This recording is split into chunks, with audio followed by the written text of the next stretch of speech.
Hello everyone, welcome back to our another video. আশা করি আপনারা সকলেই ভালো আছেন। নতুন পে কমিশন গঠন 2024। পে কমিশন গঠন করলেই কি সরকারি কর্মচারীদের বেতন বাড়বে? তো এই বিষয়ে নোটিশে কি লিখেছে মূলত আজকের এই ভিডিওতে এই বিষয়ে আলোচনা করব। তো চলুন ভিডিওটি শুরু করা যাক। তো এখানে দেখুন তারা বলতে আছে পে কমিশনের কাজ হলো বেতন নির্ধারণ সংক্রান্ত, আর সার্ভিস কমিশনের কাজ হলো চাকরিতে নিয়োগ সংক্রান্ত। এই দুটোর মাঝে একটি গঠন করলে হবে না, বরং বেতন বৃদ্ধির জন্য সরকারের উদ্যোগ নিতে হবে।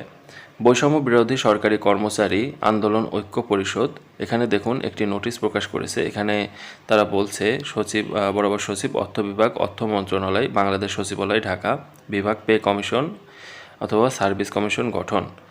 এখানে তারা বলতে চাচ্ছে, মহোদয়, বৈষম্য বিরোধী ছাত্র জনতার অভ্যুত্থান স্বৈরাচার অবসানের মধ্যে দিয়ে প্রতিষ্ঠিত জনতা সরকার সকল ক্ষেত্রে বৈষম্য নিরসনে প্রতিশ্রুতিবদ্ধ।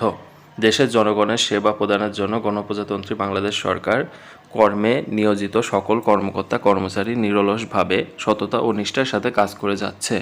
সরকারি কর্মকর্তা অথবা কর্মচারীর জন্য 2015 সালে অষ্টম জাতীয় পে স্কেল ঘোষণা করা হয়।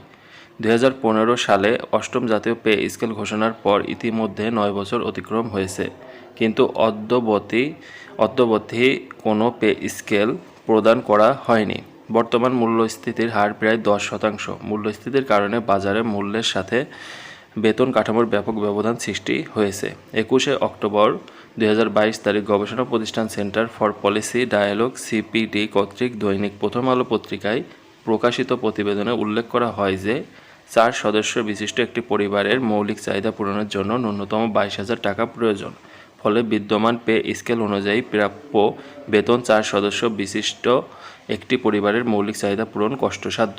সরকারি কর্মকর্তা কর্মচারীদের নিকট হতে সর্বোচ্চ সেবা নিশ্চিত করার লক্ষ্যে তাদের জীবনযাত্রার মান আর আয় ব্যয়ের সংগতি ও মূল্যস্থিতির সাথে সামঞ্জস্য রেখে নতুন পে স্কেল প্রদানের নিমিত্ত পে কমিশন, সার্ভিস কমিশন গঠন করা জরুরি। এমতো অবস্থায় সরকারি কর্মচারীদের ভবিষ্যৎ বেতন ভাতার নির্ধারণে পে কমিশন অথবা সার্ভিস কমিশন গঠনে প্রয়োজনীয় ব্যবস্থা গ্রহণের বিনীত অনুরোধ করছি।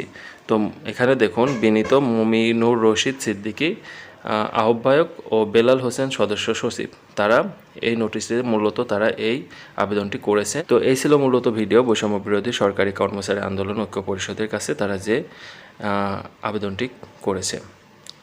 তো ভিউয়ার্স, ভিডিওটি ভালো লাগলে অবশ্যই ভিডিওতে একটি লাইক করবেন, এবং যারা আমাদের চ্যানেলে নতুন দর্শক আছেন তারা সকল ধরনের চাকরি রিলেটেড এবং দেশের খবরাখবর জানতে আমাদের চ্যানেলটি সাবস্ক্রাইব করবেন। সকলকে অসংখ্য ধন্যবাদ এতক্ষণ আমাদের সাথে থাকার জন্য।